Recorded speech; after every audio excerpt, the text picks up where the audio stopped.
Hi, this is an interview for Edularity. Today we are with Dr. Brian Ray. You have visited several countries. Which in general is the impression about the home education among the ministries of education?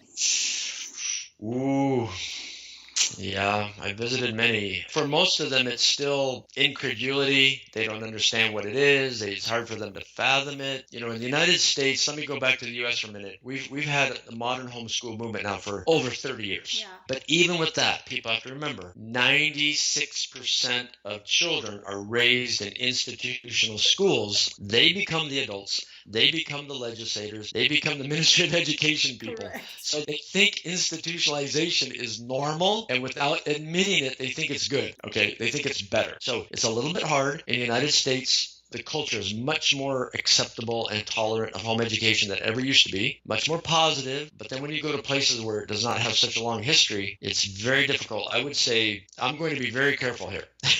My take on a lot of things is that in many ways, European nations are very hard Yes. toward understanding alternatives. Yes. Some of them in particular. Let's take, for example, Germany. They still ban home education. Yeah. And if somebody says what I'm going to say now, they'll say, oh, stop that. You're just being inflammatory. The truth is, it was during the Hitler era that home education was banned. And it is when you ban home education or you try to control it a lot, you are clearly putting yourself on the side of groups of people who want to be in power and control society. It's not a good thing. I believe that every nation should have private education, and the government should keep its hands off of that. It's not government funded. It's not tax funded. The government should leave it alone. That's our general rule in the United States. It's private education. It's private education. It's not funded by tax dollars. It should not be controlled by the government, and it should not be accountable to the government because it's private education. So I would like to see more of that around the world.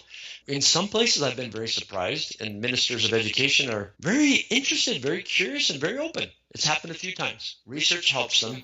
And also philosophically and historically, if a person can explain it, like I've tried to do, I've tried to learn over 30 years how to give a practical explanation of the history of home education and help people see the context. It's not new. It's not new in the history of humankind. And I don't think anybody can say, well, since we had the institutionalization of the vast majority of children, the societies have become heaven on earth.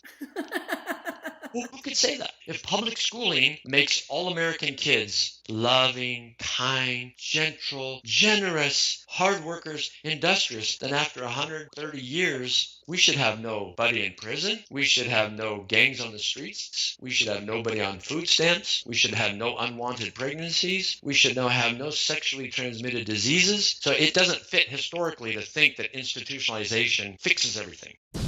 Are you listening? Damn.